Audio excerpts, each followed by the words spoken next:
Fil-kampus tal-Iskola della Salle beda proġett ambjentali li għandu lan li waħħat in-natura mat-talim tal-istudenti. Is-sit qed jiġi riabilitat biex jinħoloq spazju miftuħ fejn il-klassijiet ikunu parti minn ġnien ekoloġiku. Ix-xogħol jinkludi tneħħija ta' strutturi abbandonati u l-bini ta' klassijiet ġodda li se jintużaw kemm mill-istudenti kif ukoll mill-pubbliku.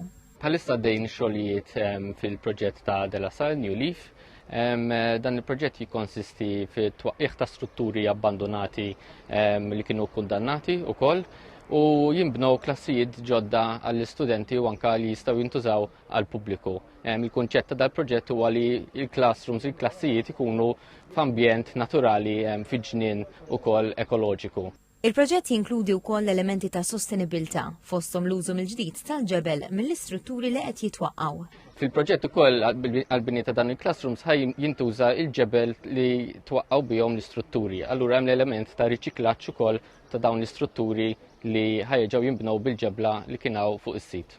Id-direttur tal-iskola qal li lan huwa li jinħoloq ċentru fejn l-istudenti jitalmu direttament mill-esperjenza tan-natura. Permezz dan il-proġett biħsibna nagħmlu Nature-Based Learning Center f'dan il-post fejn ħajkonna klassijiet fejn l-istudenti tagħna u studenti oħrajn jistgħu jiġu jagħmlu ġurnata flimkien mal-għalliema tagħhom u jitalmu flimkien permezz tan-natura.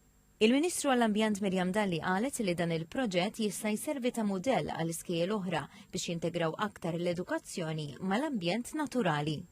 Qed nieħdu gost naħdmu ma' Della Salle fuq dan il-proġett għaliex huwa proġett innovattiv, ġifieri il-fatt li issa qegħdin impoġġu fil-prattika mod ta' kif il-klassijiet jidħlu ġo ambjent naturali. Il-proġett għandu lan li joffri spazju edukattiv sostenibbli fejn l-istudenti jitalmu mhux biss mill-klassi iżda wkoll mill-ambjent naturali ta' madwarhom.